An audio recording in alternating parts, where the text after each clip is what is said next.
Jim Kramer, standing here next to Bigfoot number 6. Bigfoot number 6 is primarily used in indoor stadiums for car crushing and sled pulling. Now, to be able to withstand these rigors, we had to redesign this truck and upgrade it from, say, Bigfoot number 4. And in order to do that, what we did is build in a lot more strength and change the componentry. Let me show you this truck. Bigfoot 6 uses a 472 cubic inch supercharged Ford engine. It uses a 671 BDS blower with 2 Predator racing carburetors on top. This gives us about 650 horsepower. It uses a ladder type frame, tempered leaf springs with a timber and rubber spring as a helper in this area, and also back on the axle support system. This axle strut helps take the force of hitting cars at 30 miles an hour. We also use nitrogen-charged gas shocks. This is very important for when you come down after you do hit those cars. You don't want any aeration in the shock itself, and the nitrogen charge keeps the aeration out. All the suspension components have to control this axle.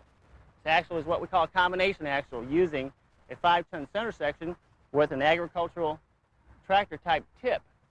It takes a lot of work and engineering to incorporate them, but that's the kind of axle it takes to be able to control the weight and the horsepower these monster trucks have. Behind the cab and well down into the frame, you'll see 2 air brake boosters here. This is the split brake system. Behind the brake system, you'll see a bank of solenoids. This is an automatic rear steering system. Behind the automatic rear steering system, we have the actual pumps. It's electric over hydraulic pumps that actually operates the back steering. Behind the steering pumps, a fuel cell. This has special foam inside of it to keep the fuel from sloshing around in the tank, and also has a special valve, and in case the truck does turn over, it keeps fuel from wanting to drip out.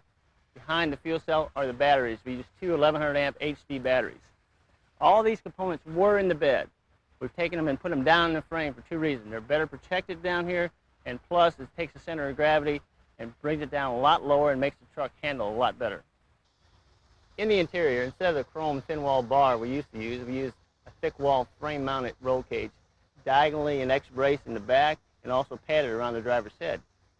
We use a special seat now that wraps around the driver and helps hold him. Gives a lot more rigidity.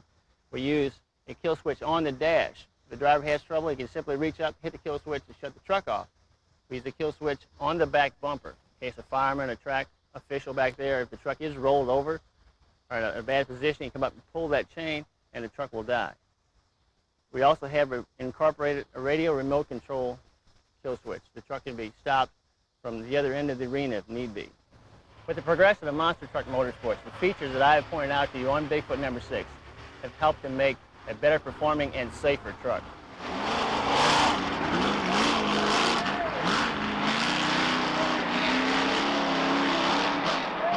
Hey, I'm Gary Porter from Wadesboro, North Carolina, the owner and driver of Carolina Crusher. This is the all-new '89 Chevrolet. It was built in December of '88, and I started racing in January of '89. This has a blown 468 cubic inch Chevrolet motor in it, putting out approximately 925 horsepower. It runs the Allison AT540 4-speed automatic. And one of the changes I've done in this truck was I put a profab transfer case in it. It's a quick change transfer case. It gives me any ratio I want on different courses. The frame is lighter, the radiator, gas tank, batteries, and everything possibly I can move to the back is in the rear of the truck to get the weight distributed better. In order to cut weight in every possible place, we drilled holes in the calf mounts, in the cross members, in the shock mounts, and every other place that we felt it was possible, and the truck would still be as strong.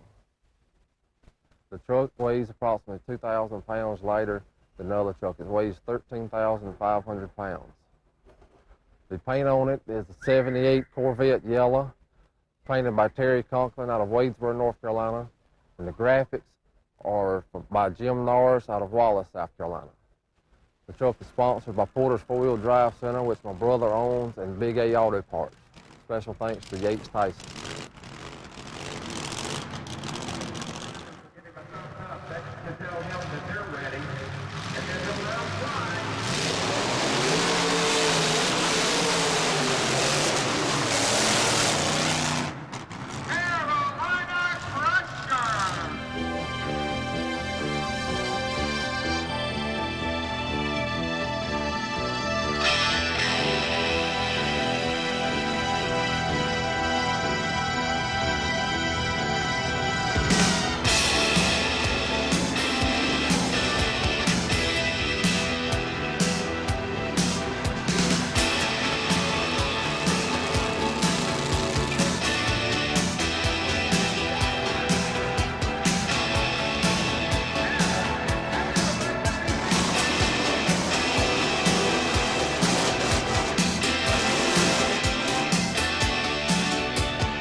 I'm Dennis Anderson with the Gravedigger. I'm the owner and driver. This is the second of the Gravedigger trucks. I've got two of them. This truck here is a Chevrolet body. I used to run a Ford body, but it's a 1950 Chevrolet panel truck. Another interesting feature on my truck is I run the motor in the rear. I run the motor in the rear to keep the front end up as much as possible and keep all the pressure off the front of it. I'm running a 2,000 horsepower 557 Rodak with a set of Bachmann aluminum heads on it. I run a turbo 400 transmission. I run a Profab gearbox in it. We've got quick change gears for the truck, so we gear for short courses, we gear up for long courses. I run these 6650 steel flotation tires on it. They're a little bit wider than everybody else's. Most trucks out on the circuit run a planetary axle. There's a couple of us that just run right off the axle shaft. This truck here, I'm running a set of Timken rears that came out of a big aircraft mover. They're rated at 10 ton. They've got a 3-inch axle shaft in them. I've got a 900 gear ratio, the hog's head. These axles are a little bit lighter than planetaries, and you can get more power running right off the axle shaft. That's why I chose to run these axles. And we've got a real good braking system on this new truck. We hook up a disc brake right off the pinion shaft on the trucks, in which most of the guys do. I've got one of the wildest paint jobs on the circuit. It's a graveyard scene. It's got tombstones in the background of it with a wrought iron fence that follows it all the way around. I've got reserved tombstones on the side of the truck for all my buddies that I race with. I've got USA 1, Gravedigger, Bigfoot, and Stomper Bully on them. I came up with the name Gravedigger by running in the mud. And I used to dig graves for my buddies in the mud bog, so we just ran the Gravedigger off as a monster truck. Now I'm digging graves for all my competitors out there now.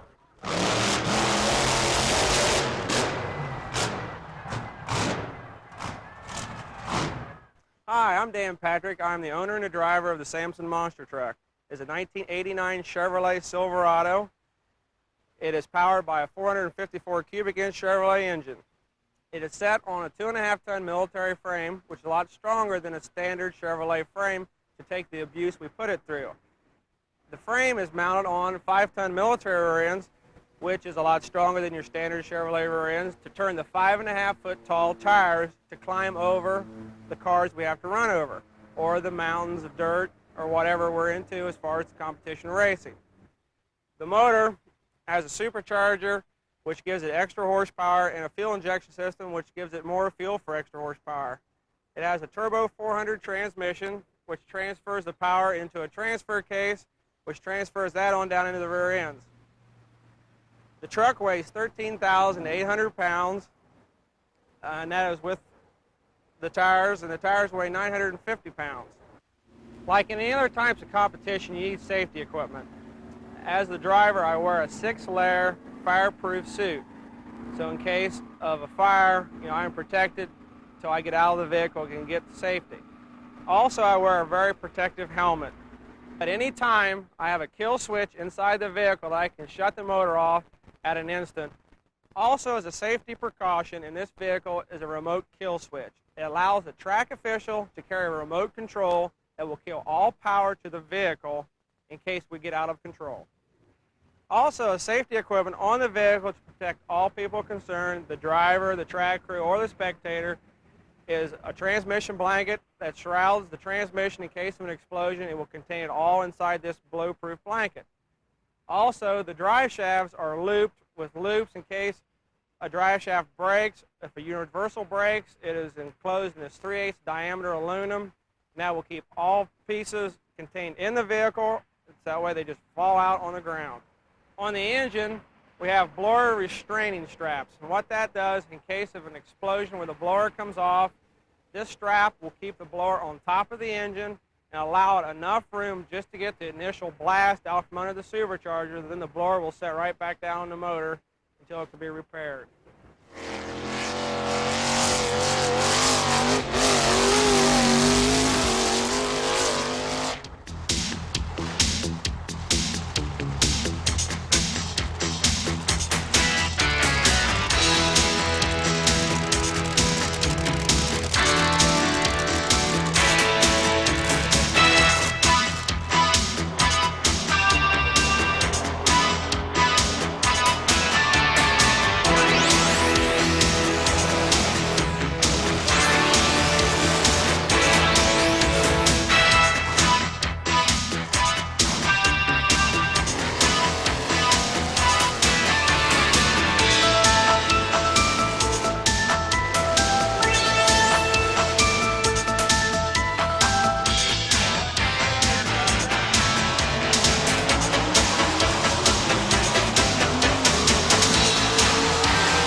Hi, I'm Bob Chandler, Chief Executive Officer of MTRA, the Monster Truck Racing Association, the only organization that is dedicated to the safety of monster trucks and monster truck racing. We're here today in front of the Sydney Opera House in Sydney, Australia. We're on a tour with the United Sports of America of Kansas City, of 4 cities in Australia. We started in Melbourne 2 weeks ago. Last weekend we were in Brisbane, this weekend is Sydney, and next weekend is in Perth. As far as I know, this is the first international event of monster trucks. We have 3 countries involved here. From the United States, we have Bigfoot with Jim Kramer and Ken Kelling driving.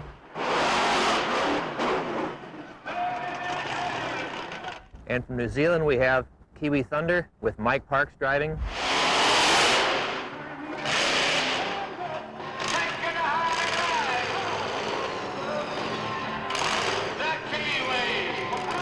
And from here in Australia, we have the Aussie Battler with Ed Mulligan driving.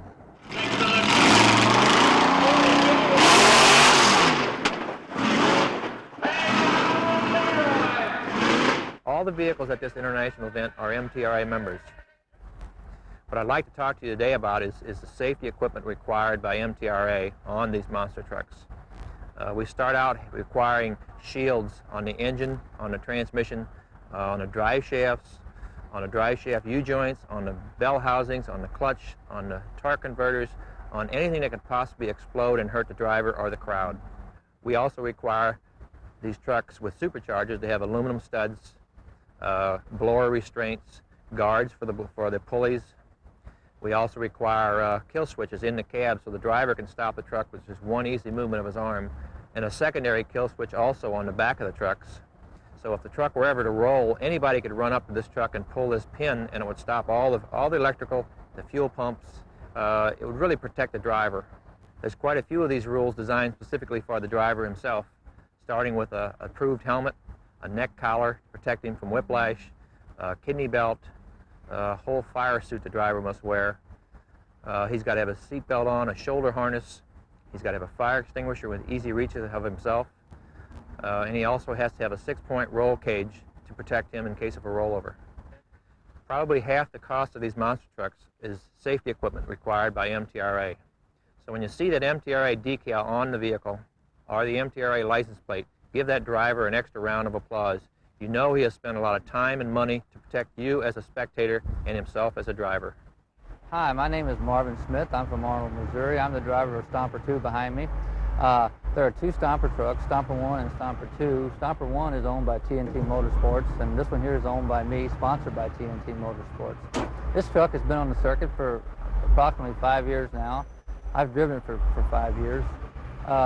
It was originally called the Crimson Giant until I changed the name over to Stomper. This truck is powered by a 468 cubic inch big block Chevrolet blown with an 871 blower and 2 Predator carburetors. It's also equipped with a 400 turbo, SCS gearboxes, quick change in front, and a transfer case in back. That's for the weight difference. The truck weighs approximately 13,800 pounds. It has 20-ton planetaries on the outside with 5-ton centers. It has driveline brakes, front and rear. It has a front and rear master cylinder for safety's sake. It has drive shaft loops. It's an MTRA vehicle. It's equipped with all the latest safety equipment to try to make it as safe as possible. It has a remote kill switch for the safety of the people in the stands. This truck here, since it's been a Stomper truck, it hasn't rolled yet, knock on wood. But the other Stomper truck, Stomper 1, about a year and a half ago, driven by Mike Witt, was rolled over in Charlotte, North Carolina in a competition, and also again in Louisville, Kentucky, back in the summer racing against Bigfoot in the semifinals.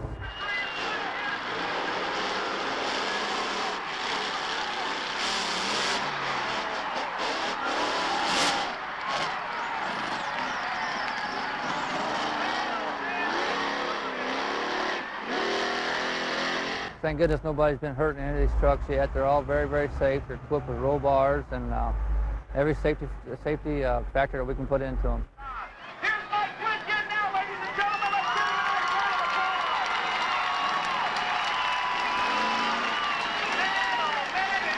Hi, my name is Rod Litzow, the driver of USA 1.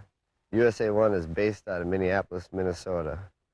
USA 1 is powered by a big block Chevrolet 572 running 3 Predator carbs with an 871 blower.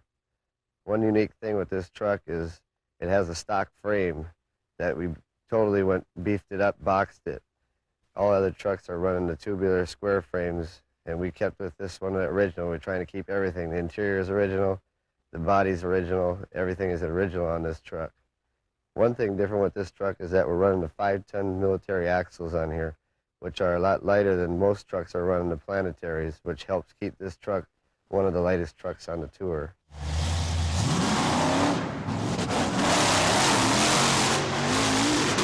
We've been fortunate that we have True Value Hardware and Chevrolet been sponsoring us with this truck. Yeah, one of the outstanding features with this truck is the custom paint job that we put on it, which is from Glazereth paint. It's a custom Prism Pearl blue with the white, giving it the blue effect in the white paint, which Everett Jasmer has always wanted a blue truck, and we just came up with this scheme through Glazereth and come up with this paint job. A question that people ask me all the time is what it was like to roll over in this truck. I've rolled this truck 3 times now, but in my case, all the rollovers that I've had have been kind of a weird, slow rollovers. I've never rolled at any high speeds yet. So for me, it wasn't that bad a feeling, but it is always a scary feeling with this much weight coming over upside down on top of you.